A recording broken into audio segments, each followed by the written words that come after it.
নমস্কার শ্রোতা বন্ধুরা, আমি আপনাদের প্রিয় ন্যারেটর।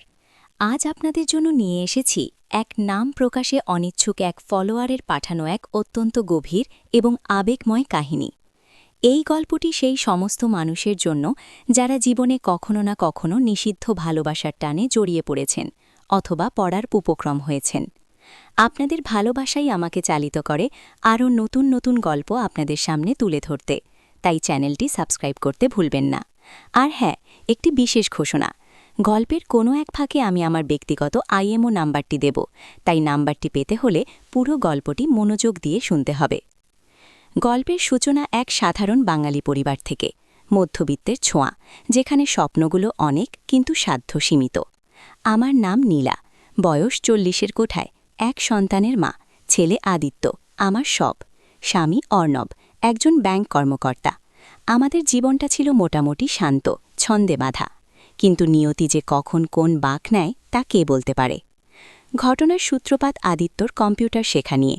ক্লাস 9-এ ওঠে আদিত্য, কিন্তু কম্পিউটারের প্রতি ওর তেমন আগ্রহ ছিল না। আমি চাইতাম ও আধুনিক প্রযুক্তির সাথে পরিচিত হোক, তাই খুঁজতে লাগলাম একজন ভালো কম্পিউটার শিক্ষক। অনেক খোঁজাখুঁজির পর একজন পেলাম, নাম সৌমেন। সৌমেন ছেলেটা ভালো, স্মার্ট, নম্র। ওর বাবার বন্ধু আমার স্বামীর বন্ধুর শিক্ষক, মানে হিসেবটা একটু জটিল, কিন্তু সব মিলিয়ে একটা পারিবারিক পরিচিতির সূত্রে সৌমেনকে পাওয়া। আমি ভেবেছিলাম একজন পরিচিত লোকের ছেলে, ভরসা করা যায়। সৌমেন যখন প্রথম এলো আমাদের বাড়িতে, আমি ওকে দেখে একটু অবাকই হয়েছিলাম। ভেবেছিলাম শিক্ষকের ছেলে, একটু গম্ভীর প্রকৃতির হবে, কিন্তু না, সৌমেন ছিল প্রাণবন্ত, হাসিখুশি। ওর কথাবার্তায় একটা সহজাত মাধুর্য ছিল। আদিত্যকে শেখানোর পাশাপাশি ও আমার সাথেও সহজভাবে কথা বলতো।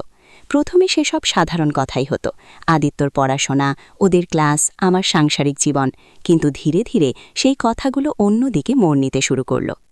মাঝে মাঝে অর্ণব বাইরে যেত অফিসের কাজে, কখনো কখনো দুদিনের জন্য। সেই সময়গুলোই সৌমেন আসত আদিত্যকে শেখাতে। সেই সময়গুলোয় আমার আর সৌমেনের মধ্যে একটা অন্যরকম বোঝাপড়া তৈরি হতে শুরু করেছিল। ওর চোখে আমি দেখতাম এক অজানা আকর্ষণ, যা আমাকেও যেন টেনে নিয়ে যেত ওর দিকে। প্রথম প্রথম আমি নিজেকে বোঝাতাম এটা শুধুই শিক্ষকের প্রতি শ্রদ্ধা, কিন্তু মন যে মানতে চাইত না। একদিন অর্ণব কাজের সূত্রে বাইরে গেল, আদিত্য ওদের কাকার বাড়ি গিয়েছিল। বাড়িতে আমি একা। সন্ধ্যার আলো নিভে আসছে, চারদিক নিস্তব্ধ। হঠাৎ দরজায় কড়া নাড়ার শব্দ। দেখি সৌমেন দাঁড়িয়ে, ওর হাতে একটা বই। বলল, আদিত্য তো নেই, তাই ভাবলাম আপনার সাথে একটু কথা বলি। ভাবলাম আপনি কিছু নতুন বই পড়তে ভালোবাসেন, তাই এনেছি। আমি একটু অবাক হয়েছিলাম, কিন্তু আমন্ত্রণ জানালাম। ঘরে ঢুকেও সৌমেন চুপচাপ বসে রইল না। ওর কথাবার্তা, ওর হাসি, ওর চাহনি, সবটাই যেন এক অন্য জগতের।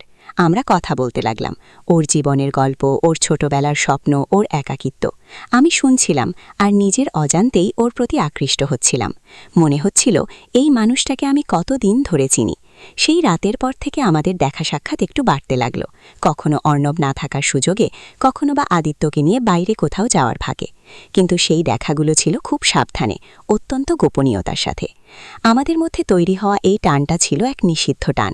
আমি জানতাম এটা ভুল। আমি একজন বিবাহিত মহিলা, এক সন্তানের জননী, কিন্তু মন যে কারোর কথা শোনে না। সৌমেনের চোখের ভাষায় আমি আমার সব অপূর্ণতা, সব একাকিত্বের প্রতিচ্ছবি দেখতে পেতাম। ও যখন আমার দিকে তাকাতো, মনে হতো যেন এক নতুন জীবন ফিরে পাচ্ছি। ওর স্পর্শে আমার শরীর কেঁপে উঠত, বুকের ভেতরটা আলোড়িত হতো। প্রথম প্রথম নিজেকে ভীষণ অপরাধী মনে হতো।